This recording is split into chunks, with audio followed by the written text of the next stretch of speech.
that's the other catalyst for me to build this system is that I called bullshit on the whole, oh, the loudest person is the leader, or that person who's gabby and gregarious, oh, they're the leader. No, that really chapped my ass. Because again, these brilliant colleagues they just didn't know how to establish their voice at the table, and how to get heard in really productive ways. And that was a big part of where traditional views on leadership and performance were just so off track. Today we are flipping the script on the Wingspan team, the absolute leader of the Wingspan team. So I'm going to start this with, I am Shay Prosser. I am a member of the Wingspan team who gets to help in the strategic advising and the marketing side of things. I'm going to approach you, Cathy, like I have never worked with you or never had a conversation, because our listeners really want to know about this Wingspan system, where it came from. So we're going to start at the very beginning, which is before Wingspan had a name. What were you observing in organizations and leaders that convinced you that the dominant approaches to performance and accountability were not doing the things they should? And the should is an illegal word you guys will hear about later. So I intentionally put that in there so that we could talk about some of the things that Wingspan does really, really well. Mm-hmm. So let's talk about, before you had a name, what were you observing? Now I have the experience of, I'm in the hot seat. So usually I'm the one interviewing our amazing rock star guests. There were several dynamics, like people dynamics, behavioral dynamics that I was observing. Number one is having come from or grown up in technology. That was where I started my professional journey. I was seeing my colleagues who were just absolutely brilliant and they were highly technical professionals. I was seeing them getting passed over or dismissed for leadership roles that they really wanted, or just opportunities for advancement that they really wanted, because the decision makers were saying, oh, he's just the tech guy. Or a real challenge was they're strong on the technical side. They don't know how to talk to people. Having had that experience with some technical people in my life who you love them and you start the conversation with, and they're going to go into the nth level of detail on that. So you recognized this in the leaders. They were getting passed over.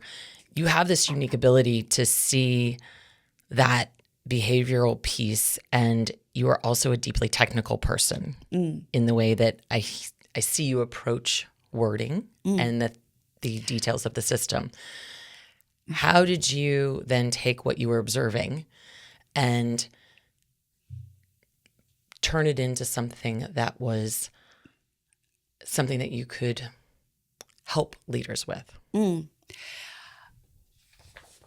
that's exactly what I was doing. So in addition to literally seeing right in front of me my colleagues get passed over for opportunities they really wanted, I was actually getting afforded opportunities. And in my mind, I thought, oh my gosh, I am not nearly as good as these guys. And they were all guys. I'm not nearly as good as these guys, in this, system security or this implementation. And I finally asked one of the decision makers, and I literally said, I'm like, Scott's the dude for this project. Why are you asking me to be on this project? And he looked at me, like I was ridiculous, and said, because you can talk to people. That was a huge eye-opener, because I did not know that was of any value, that a business leader would even consider that valuable. And I started to recognize that a lot of what I was doing in my work, systems implementation and whatnot, these big projects, I was a translator. I was really good at translating technology into what mattered for the business or what mattered to that individual in their role. And that's part of where some of my colleagues were accidentally working against themselves. And so the other dynamic, actually, there's a second piece to your first question. Another dynamic that I was seeing is that in working with teams a lot out in, power plant construction sites, like out in the field, in working with teams of leaders who are, most of them, highly seasoned, they were accidentally creating this discord or creating disconnects with each other completely by accident, unknowingly, because they were operating out of habit. So even though they were actually working towards the same thing, they weren't seeing that for themselves. That was another dynamic that really prompted me to want to build the Wingspan system.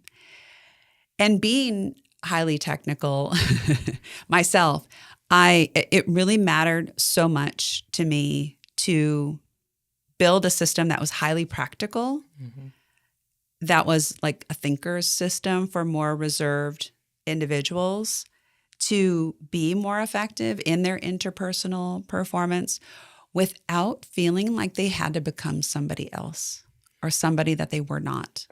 That is a huge piece of what Wingspan does really well. I've worked in organizations where the age-old thing of the salespeople and the technical people, whatever it is, there's the disconnect between the people who are good, given the gift of gab and can engage anyone and, might be the person you want to go have a drink with or go take a run with. And then there's a disconnect between that and the people who are highly technical. When not led by people who recognize that self-fulfilling thing that keeps happening, which is the technical person's very frustrated with the person with the gift of gab and vice versa. And then there's just this battle back and forth that happens. And when you see that, you are in a unique position because often systems are brought from the sales perspective or the gabby perspective and go, we just need to make the technical people be able to talk more. And that's the thing they don't want to do. So you've got this system that you were building. Talk to me about how the framework started to come together in your mind of how you were going to put this into practice when working with leaders. Well, what happened is I started to recognize that that's part of what I was doing informally in my different roles. I was helping to create those connections and helping individuals to see how they were accidentally not being effective, giving them ways to change that and to be far more productive. It didn't matter that my role had nothing to do with that. That's just how I worked with my teammates. And for them to see that they could produce something better with not a lot of effort, and that's one thing that I really love about the Wingspan system is it is subtle. It's simple, which is very challenging to do, not easy. Like once you get working and practicing with it, like I said, I developed one framework in it, activating language, as well as advancing questions to be thinkers' tools. Because like you said, this whole, that's the other catalyst for me to build this system is that I called bullshit on the whole, the loudest person is the leader, or that person who's gabby and gregarious, they're the leader. No, that really chapped my ass. Because again, these brilliant colleagues they just didn't know how to establish their voice at the table and how to get heard in really productive ways. And that was a big part of where traditional views on leadership and performance were just so off track. And insufficient, and this culmination of dynamics is what was the catalyst for me to build the system. Yeah, that that big personality in the room, that hot air that sometimes is involved. Sometimes the big personality is a great leader. Sometimes the quietest person in the room is the best leader. So those things not being the default of oh gosh, the person that's loudest is going to be the person who gets heard. Mm-hmm. So let's talk about the system. And for someone who's never heard of Wingspan, describe what the system is, the Wingspan Performance System is at its core. Yeah, at its core, the Wingspan system, it is a behavioral performance system. It is a system with processes, frameworks, and tools for an individual to access more of who they are and bring that to their what we call their inside game, their intrapersonal performance, how they work with themselves, how they talk to themselves, how they think, how they see themselves in the world. First and foremost, it's built for that. And for them to do that with really recognizing a really strong internal locus of control, like a really strong understanding or even a deeper knowing that they are creating their experiences. They are in charge. Mm-hmm. They're creating their life and they're affecting, versus when someone is perceiving an external locus of control, they see that like life is happening to them rather than I'm creating my life. That for sure is at the core. And then of course it's in their interpersonal performance. It's doing that with leader behaviors versus victim, villain, and martyr behaviors, which are protective behaviors. And so that we don't often talk about that. That's a bit deeper because you said what's at its core. Okay. And it really is about an individual approaching their performance at work, their quote unquote performance at home, 360, 24/7. How are they doing that with healthy leader behaviors instead of these protective behaviors that accidentally keep them creating a small life? That is such a piece of the Wingspan way of being that it is about a core versus, hey, Cathy, you can do this one thing and it's going to fix all of your life. Yeah. Well, if you just start listening to your husband, wife, team person, child, it's all going to start, which many leadership development programs, trainings are about giving you a tip or a tool or a trick that you can take away. And it might have some incremental improvement in your life. But when we look at what Wingspan does at the core, it is about that system. You talked about processes. Mm-hmm. So one of the ones I want to have you go into, because it is about that core, is the personal contribution process. Mm-hmm. That piece. Talk a little bit about what that is. Thankfully, for Ivan joining me, 8 years ago or so, because he was instrumental in devoting his onboarding to capturing what was up in this crazy mess of a brain and codifying it, and so he would ask me a lot of questions and similar to this, and in my answering, he was capturing so much of what I just didn't have time to do.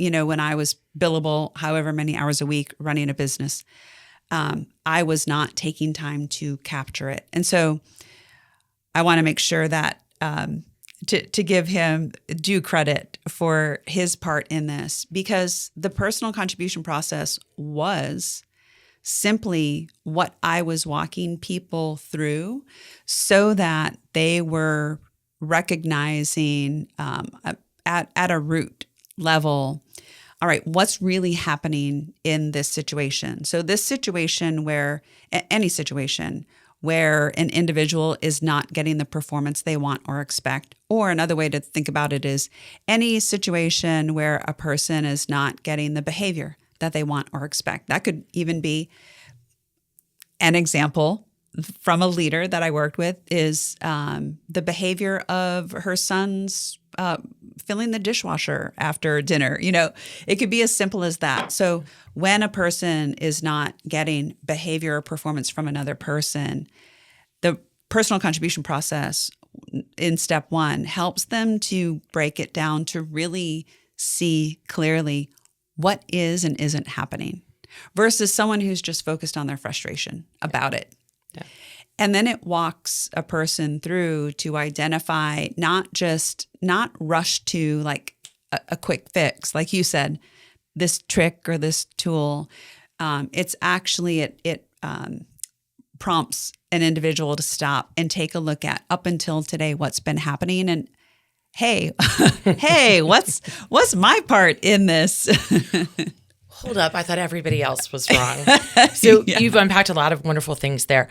I want to bring our listeners up to speed that Wingspan has been around for over 20 years. You started Wingspan on your own from the things that you were observing and then created this way of being. And then there might have been other performance advisors who came in before Ivan, but Ivan came in and Ivan, who is now your husband, and a very key piece of the Wingspan team, that partnership and having someone who can codify and look at what you're doing and say, you're doing that thing, and it's having this impact on the people that you're working with. Yeah.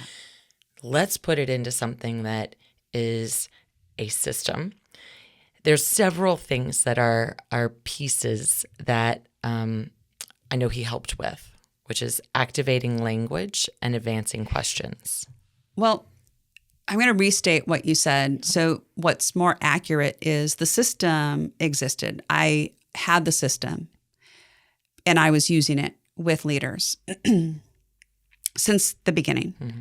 What Ivan came in and helped do is actually codify it so that it can, so that we can bring on more advisors, so that they were and accelerate their onboarding, because it's really, again, it's taking behaviors, mindset, communication, this approach, and putting it down into black and white. Mm-hmm. So the system existed. I developed that way back when, a minute ago, and including activating language, advancing questions. What Ivan and our other advisors are doing is they come in, they learn the system, which is really like one of my clients that I've known for years, Ryan, he pointed out, he said, really, it's like taking you, like the essence of you, and you've put that into a system, and now it's like you're installing that with other people. I said, yeah, that's part of what's happening, because I didn't learn it from a book. Yep. I learned it paying close attention and working with people and working to translate and illustrate for them these behavioral dynamics that are often really ambiguous and touchy-feely and fluffy. And I broke them down into more concrete, tactical pieces that someone could like see and understand and then utilize for themselves. Breaking these down. So that breakdown had to happen over years of conversation with leaders that you were working with, getting those things in. Talk to me about advancing questions.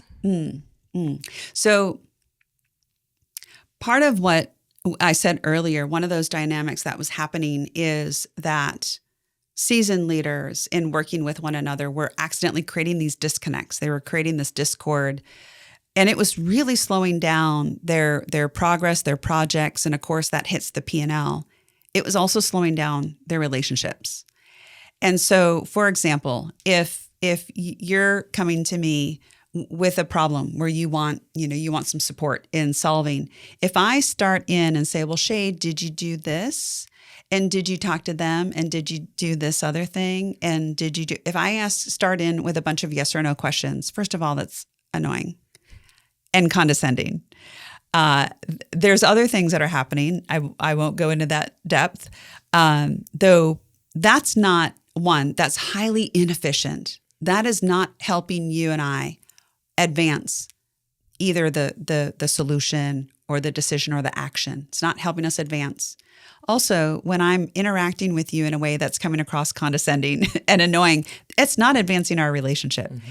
And so I developed advancing questions as people will first see their open-ended questions. That is an initial. That's a small part of what they are, though they're really designed to advance action, advance the work, advance decisions, and advance the relationship. Mm-hmm.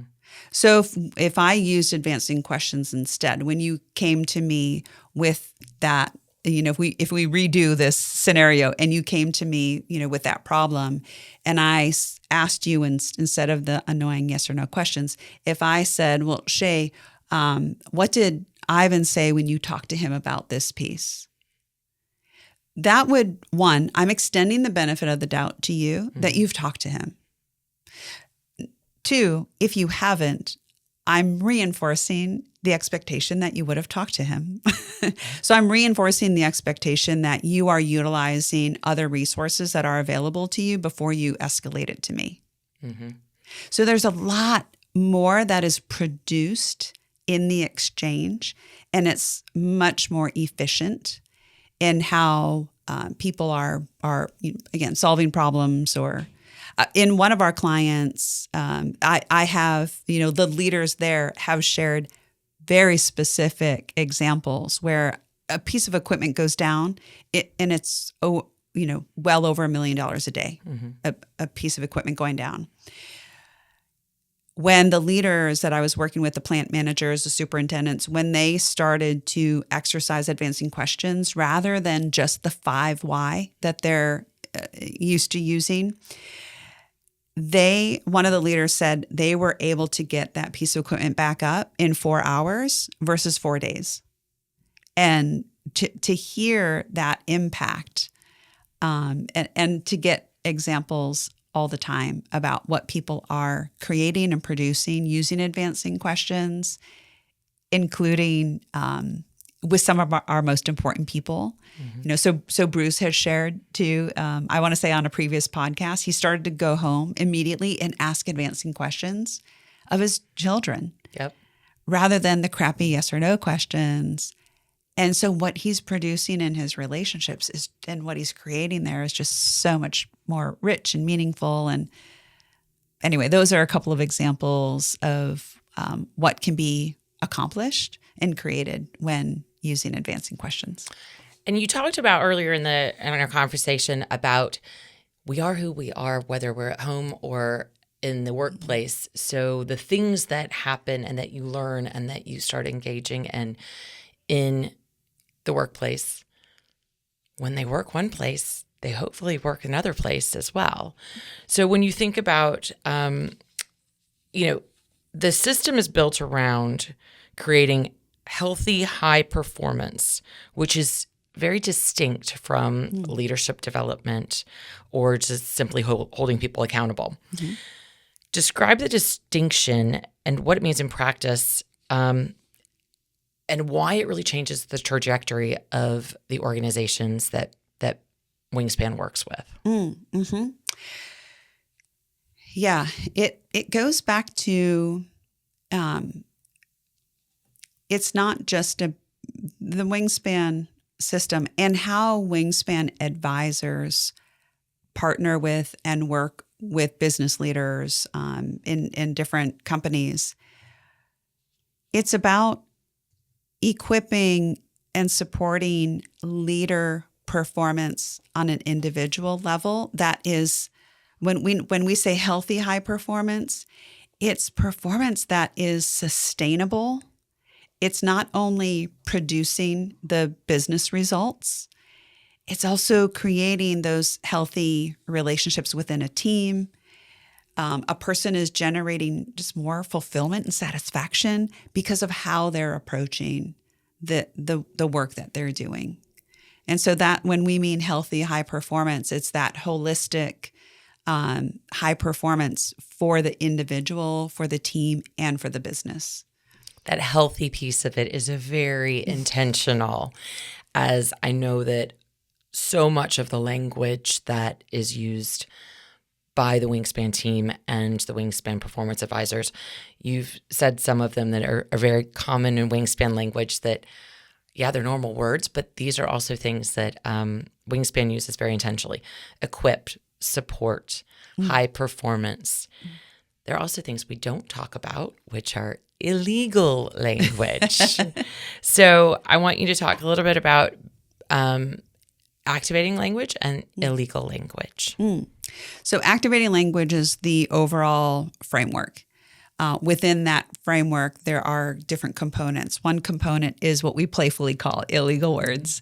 And the reason I developed this list of illegal words is because those words, when so coming back to the healthy high performance for an individual, if an individual, I just talked about this with an area GM today, when an individual is even using some illegal words like need to, have to, should, if they're using those words just with themselves all day, oh, I really need to do this. Oh, I should do that. Oh, I have to do that. That's not a powerful position that from which they're creating their experiences or approaching their performance. And in fact, that kind of mindset, that kind of thinking when we're talking to ourselves that way, that is just the slow energy drain. And so the illegal words are, when we start to remove those from our vocabulary, what we're also doing, whether it's our intrapersonal performance or our interpersonal performance, we're also disrupting patterns of victim, villain, and martyr behavior. And so when we talk about leadership, we talk about leader behavior, not leadership as a, as a role in a company. And what we mean by that is victim, villain, martyr, leader. So the illegal words also when operations managers, sales managers, when a CEO, when you are learning how to listen for this language, now you are far better equipped to be super targeted in how you support the people around you when they're using this language, because you start to hear, oh, my team member is using language that indicates he's currently in a victim mindset. That's not a powerful mindset. That's not healthy high performance. A lot of times that's whiny and and it leads to this this perpetuation of mediocre performance or even problematic, costly performance. Yeah. So leaders that we work with will joke they're difficult to start taking out of your vocabulary, though when you do, first and foremost, you're a person's automatically taking themselves out of autopilot into their personal performance zone. And then again, they're shifting into this stronger performance on the offense versus staying in these protective patterns that are not healthy. In fact, they become dysfunctional. So you talk about victim, villain, martyr, and having been a small business leader for a long time, I have been in countless things of training, coaching. I remember going years ago to a emotional intelligence workshop and spending time with a whole team about, victim, villain. What's interesting is I remember going out of that and going, all we've done is just identify that this person has a lot of victim behavior, the way that it was training, and they said it as that, the way it was just you get at the end of the day and you're like, great. So I've identified that, I'm perfect and then everyone else is a victim. This is really, what do you do with it, right? Yeah. Yep. So when I think about Wingspan and the way Wingspan interacts, you've talked about partnering with clients and with leaders that you work with, really not even talking to them about clients. These are partners. These are people that we interact with on a regular basis. Yes. Performance and behaviors don't change overnight, which is part of why we don't call this training, because training is something you typically go to for a minute and then you go back and do all the things that you were doing before, right? Yes. So talk about the distinction between coaching, training, and what Wingspan does and partners with leaders for. Yeah.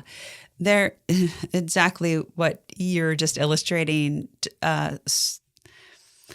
There's the approach to training, which is usually, I'm going to spend this, 1 day, or maybe even I'm going to spend this 4 days and I'm going to learn some things. How much of that actually do we go back and start applying?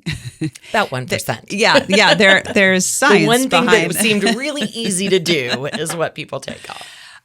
And training is often focused on someone's, providing tools or whatnot on someone's ability. What you're describing too is a lot of times it's just increasing awareness. Like, okay, yeah, I'm aware of that. I was already aware of that. So now what? Yeah. And so really when our approach at Wingspan is when we start to team up and work with our leaders, we are definitely not purists when it comes to coaching. So that's another, you and I have talked about this, is the term, Wingspan Performance Advisor is very deliberate. We are not purists when it comes to coaching. Purist coaching is mostly focused on asking questions, and the individual has the answers within themselves. And that's, that's all great, though that doesn't move the needle. In fact, multiple business leaders that I've worked with over the years were like, if you just sat there and asked me questions, I would fire you, because it's not really helping the person move the needle. So it is very much a combination in how we work with them to sometimes advise. Sometimes we're telling them, stop doing this, start doing this. We're also equipping. We have this entire system full of processes and tools that this system was built in the field. It's been battle tested by seasoned leaders, multiple different types of companies. It's a proven system. So we equip them with that. We don't just focus on someone's ability. We focus on their willingness. Mm-hmm. And so, for example, in the Wingspan system, part of that powerful partnering is supporting someone by challenging them around how they're currently approaching things, or challenging them on how they currently have been seeing themselves, holding them accountable. We have an entirely different approach around exercising healthy accountability that leaders continue to say they've never heard of this approach before. It is so much more effective, again, not just for the work and the quote unquote performance, also for the relationships. Mm-hmm. And so there's this healthy sparring that we're doing with our leaders that we're working with. And Wingspan advisors are literally practicing exactly everything we're helping them to practice in their day-to-day performance with the people around them. Mm-hmm. So, providing feedback and doing that in a comprehensive way and in a compassionate way, not just blowing smoke up their butts, which, a lot of coaches and even consultants, they continue to tell leaders what they think the leader wants to hear. That's not healthy, powerful partnering. There's so much to unpack there. So you talk about willingness and challenging. One of the things that I've seen prior to working with Wingspan is the most resistant people to coaching and to traditional forms of development are the highly technical.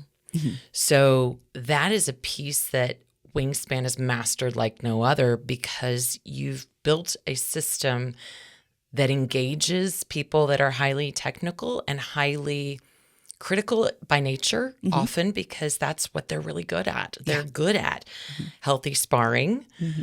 But now the healthy part doesn't always come out until they start working with Wingspan. Yes. They might spar or be seen as a sparring person prior to that. So the difference that I've seen in the types of leaders that are drawn to and continue to engage Wingspan, they're often the ones that resist the traditional methods most because the traditional methods are nice. They ask them a lot of questions and they go, why the heck am I sitting with somebody who's just asking me a bunch of questions? Yes. We got some stuff to do. We've got equipment that's going down. We've got these things. So when I talk about that, talk to me about the moment that leader that has probably been through some other things in their past that they go, oh, this is different. What does that moment look like? That initial moment often looks like they are expressing skepticism and maybe even cynicism. And I encourage them to keep doing that. Yep. That right there is different because I'm the first one to say to them, hey, you're this perspective that you have or the hesitation or skepticism you have that for really, really good reason. I want to hear more. Or if someone is angry. So sometimes there's passive resistance and sometimes there's active resistance. So sometimes people are very expressive with their skepticism. Some of them are more indirect with it. And I actually, and the Wingspan advisors, because this is part of our approach, is we actually encourage people to honor their skepticism, and we help them to articulate what's in that. So we're not offended by it, and we don't want to avoid it. It matters so much that that individual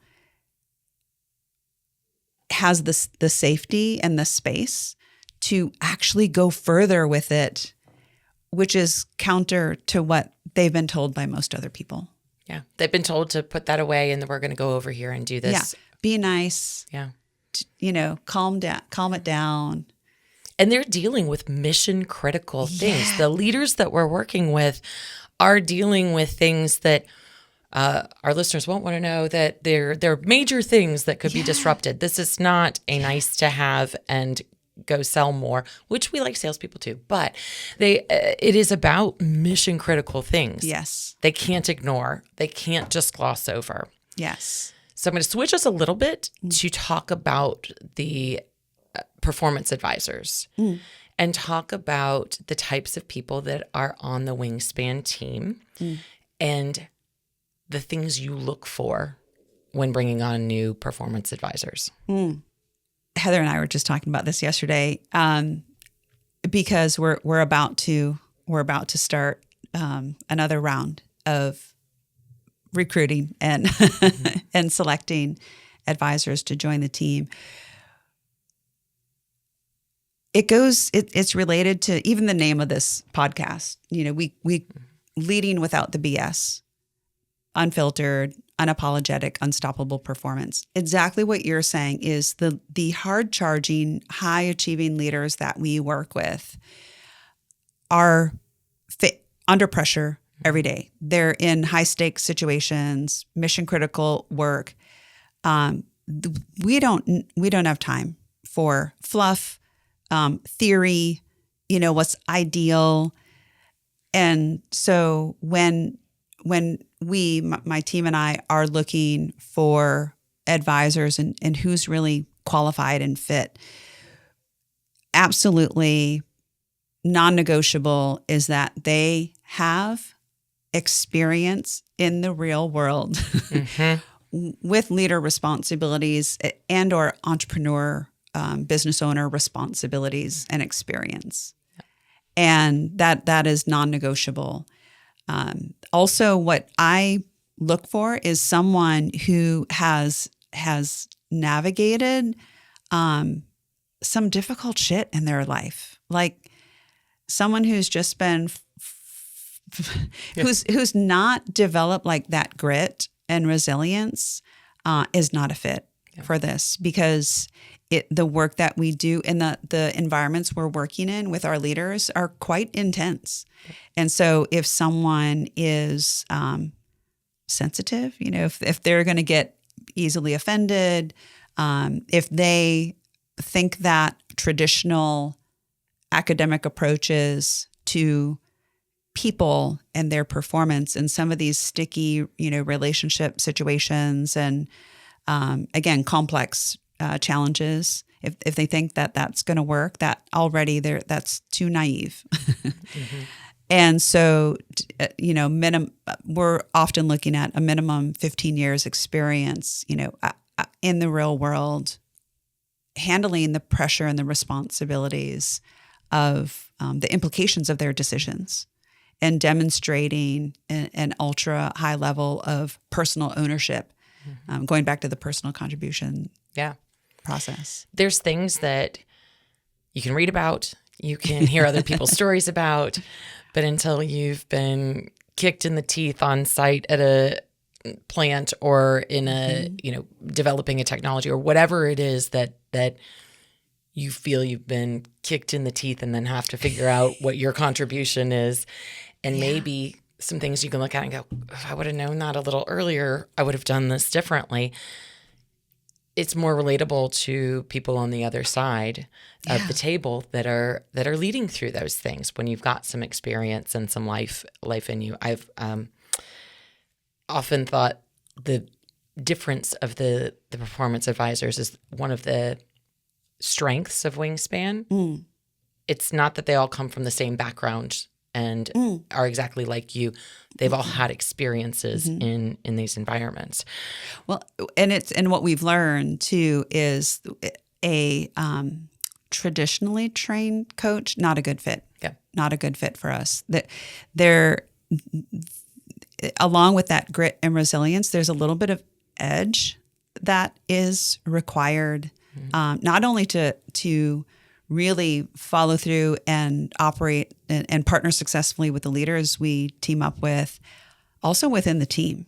Yeah. So just yesterday in a team session, Gigi was saying, I really like that it really takes a special kind of person to fit in this team. And it does. We operate at an extremely fast pace. It's intense. In one of the most recent episodes with Bruce and I sitting down, he's had those situations being kicked in the teeth as an entrepreneur and the business owner, like you have as a business owner. He went through a 3-year program to get his master's in behavioral psychology or something close to that. In 2 years, he still says this is the most difficult thing he's ever done. Yeah. And so that takes a centered person who's willing to be open and receive accountability, receive feedback, and receive it at an intense level that perhaps they've never done before. Absolutely. And Bruce is 6 months into onboarding as a advisor. So let's talk about the onboarding process, because this is not something that you go to a 1-week training and a retreat and all of a sudden you come out as a Wingspan Performance Advisor. Talk about that process of bringing someone into the fold. Well, just the qualification and selection process is intense. There's multiple rounds where the individual is being assessed, and we're quick to disqualify because we know for a fact what it actually requires in terms of a person's humility and their willingness to and openness to continue to grow as an individual, not come in thinking that they have all the answers and the experience. That's the opposite of how we operate.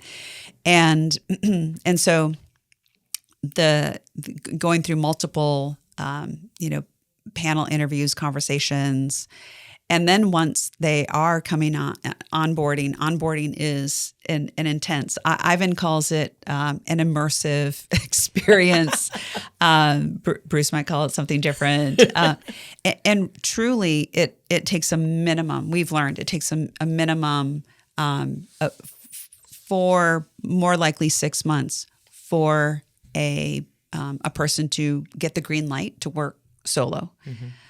And really to be reasonable, to be really good at not only the advising, also the responsibilities of a Wingspan advisor is to build their book of business. And so it takes business development, and which that's part of what you are here supporting us with, and sales skills, and again, not just the ability, the willingness. And so we're looking at about 18 months before someone is like, all right, I'm solid in this role as a Wingspan advisor. And through that through that first 18 months, it can get a little hairy. It's high pressure for sure. Anything that is that immersive experience. I've moved to another country where I didn't speak the language, and having that immersive experience, it's tiring, and growing is hard for people.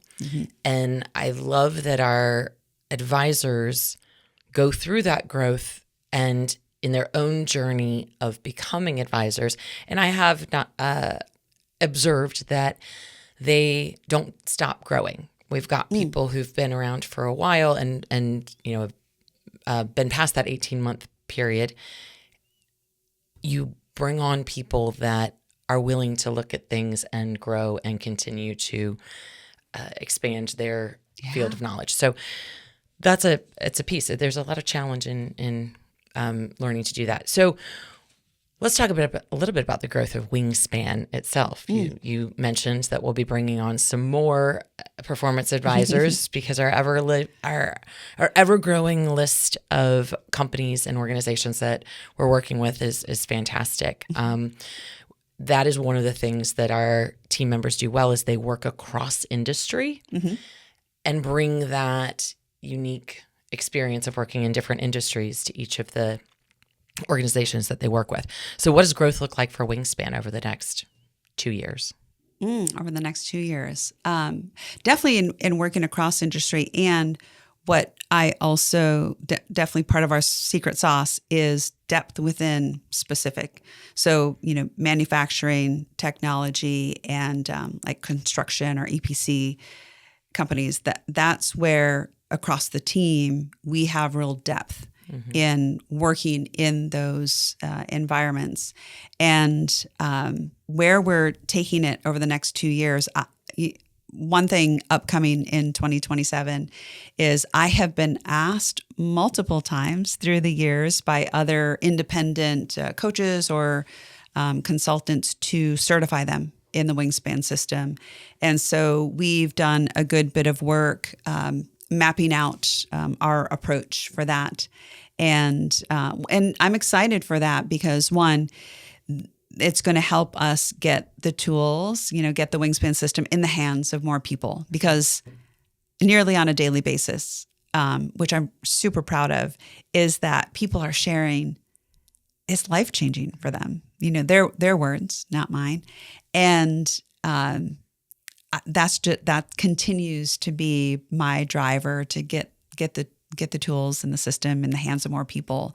And so not only does this do that, I'm excited about these other individuals that really have this sincere dedication to have an amazing impact when they're working with other people. The Wingspan system gives them that, where they can amplify or expand or add depth to the impact that they're having, as well as it gives them like more pricing power because they're bringing far more value. That is something, again, that we're really proud about here, is that we are in working with our leaders and teams, we're seeing alongside them the impact to the P&L. So the impact to the results that the business is generating. So that's in the works. And then we're also, there are other places where we have a heart, like bringing Wingspan to educators. I'm currently working with he's a sophomore teacher, and there have been several instances, and also speaking, with my friend Heather McElroy, and so many leaders who say, "Oh my gosh, I wish my children had this." And in fact, over the years, on multiple occasions, the leaders I'm working with have asked me to work with their young adult children, which is just an honor and a privilege. And so that is definitely part of our growth strategy going forward, is getting into these other areas. The things we wish we knew when we were younger.